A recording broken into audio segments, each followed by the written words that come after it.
What's up, party people? We're gonna finish up our Arath session real quick at the start of the day. I'll just have a little fun with it. So I rolled on the Arath table for looting them. One of them had a carved ivory idol, which is very cool. Goes with our cult theme. And one of them had an enchanted amulet that gives +1 armor. So now we have our giant skull, which we'll use. Do I have a skull? We'll just use this. This is a giant skull token over here. Here's our 2 cultist bodies. We know that somebody broke, like somebody desecrated the Chaos Skull Shrine.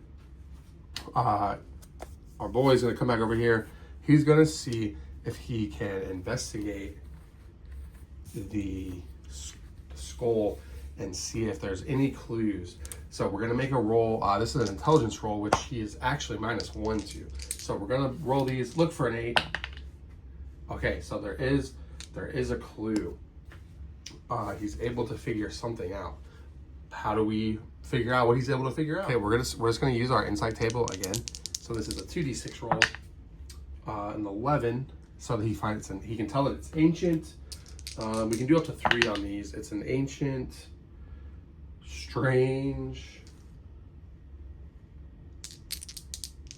One more, ancient, strange, and flourishing. So we gotta think through what those 3 words mean: ancient, strange, and flourishing. Okay, so Garen is able to tell that this giant skull, it's very old, it's ancient. He can tell by looking around in the cave that this is a very old and established ritual room or for cult activities. And it's also pretty clear that there's been a lot of people here. So maybe this cult is growing, or it's flourishing, you might say. So they need to get out of this place. They don't want to stay here any longer. Now I'm gonna roll. I'm gonna say, was there anything inside of the skull? Is there anything worth taking? And this is just a simple yes, no roll here. A 5, so yes. This is yes, but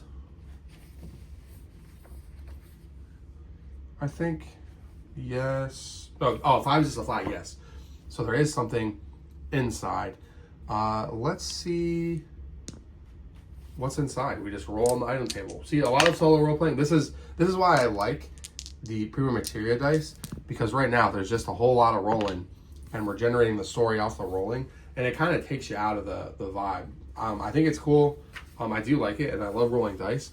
But what I like about these is it keeps you in kind of like that mystical mode, you know?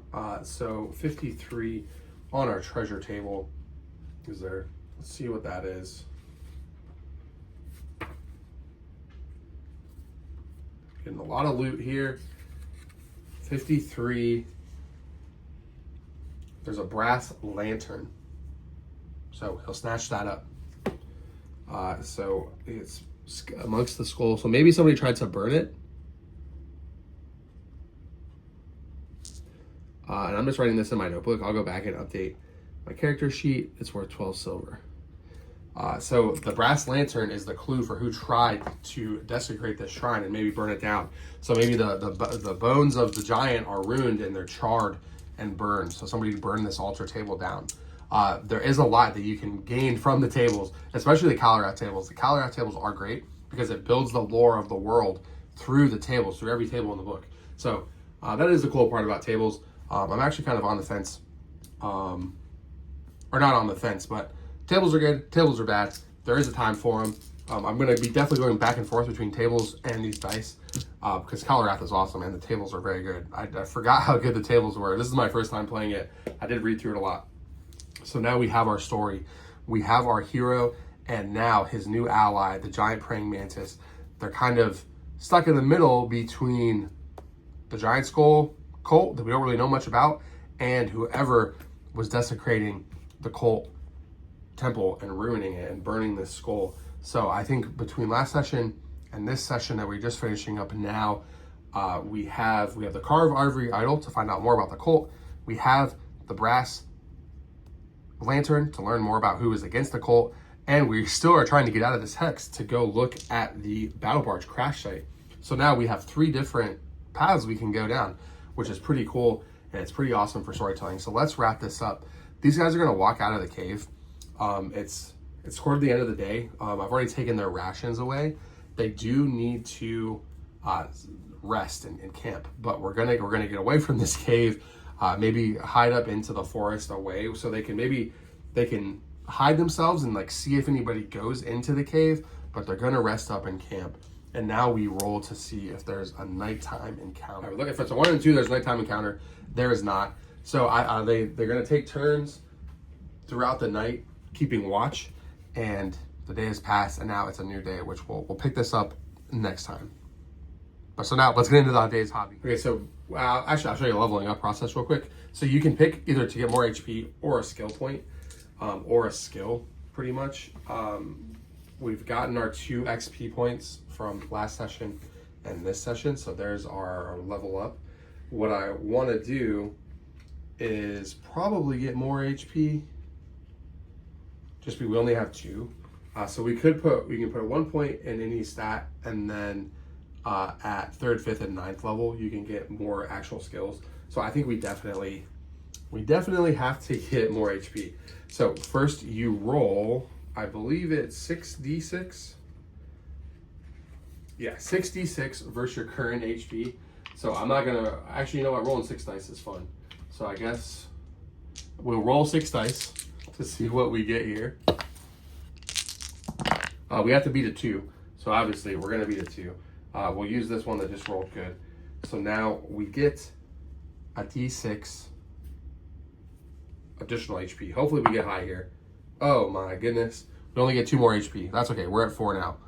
That's our level up process. Okay, so now double our HP. That's pretty cool. I'll take that.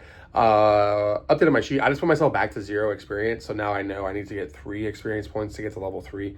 I don't want to keep it cumulative. So let's get into some actual hobbying today. I could not resist. I was playing more Arath. I wasn't recording because I thought it'd be boring, but I should have been recording because it was insane. Sorry.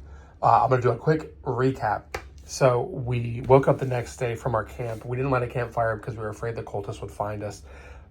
So we embark, but the storm is still raging, so we end up getting lost. And we just kind of give up. We find a little bit of shelter and camp down for the night, get ready to embark on the next day. But in the middle of the night, our heroes are actually attacked by 6 wolves. The wolves actually take Garen unconscious. He was unconscious, but our mantis Freddy was able to kill him. Garen took down these 3 right here. The mantis killed 3 more. He has now eaten them to regain his health and rest. But Garen is about to regain consciousness. And I put my premium materia dice to the test around, now that this mantis is here. Garen has been sharing his food. He's still kind of injured with his leg. He hasn't been able to molt yet because they've been kind of on the run, and he hasn't been able to molt. Hasn't been time. So I rolled the dice. This is self against self. He is battling his self. You know, his nature, mantids are solitary beasts. A lot of times they're predators. He's fighting the urge to just eat this dude. He's eating the wolves instead. He has kind of formed a bond here, and he's fighting against his nature. Like there's something pulling him to befriend Garen. You know, it's against his nature. He's unsure, but he thinks he can trust this guy. At this point, they've been through 2 battles together. Garen actually took some shots and took down some of the wolves that were closer to the mantis, and that's why he was able to get surrounded and get wrecked, really.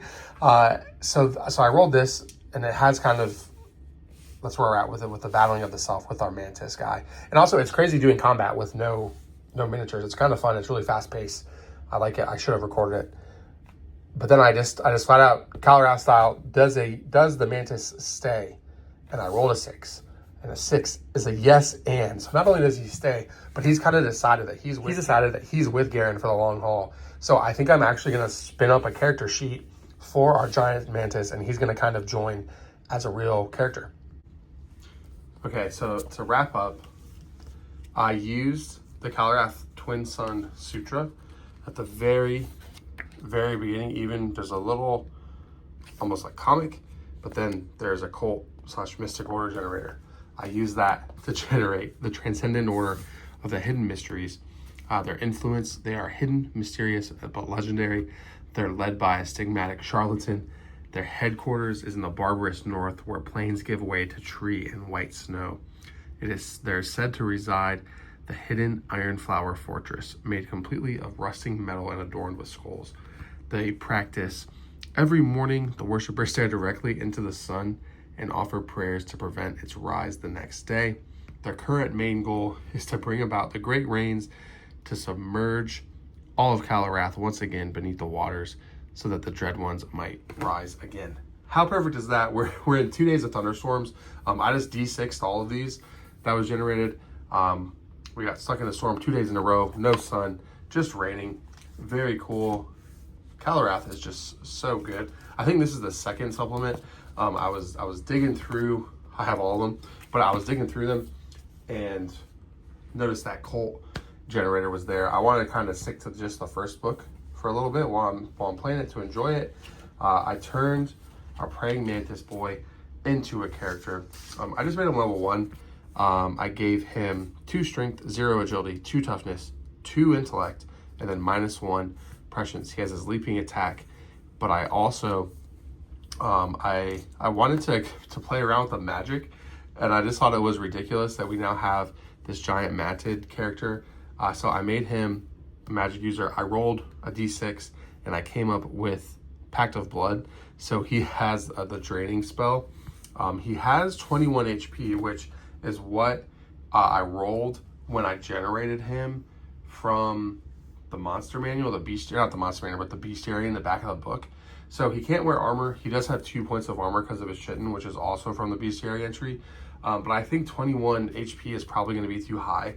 So I'll probably, I think I'll probably change that to be like just a fresh character, and that's what his HP is, especially because he has this kind of tanky ability, and maybe that's what he's been using, not his high HP, but his draining. It's going to be interesting because I don't think they have a way of actually like speaking to communicate, but it'll be cool. We have a non-human character, which I don't know if that's strictly in Arath rules, but we're playing solo, and it's my show, and I can do what I want. So that's how it's going to be, and that's how we're going to end things out for episode 3 before we attempt to leave this hex for the 3rd time and see what's going on. So thanks for watching.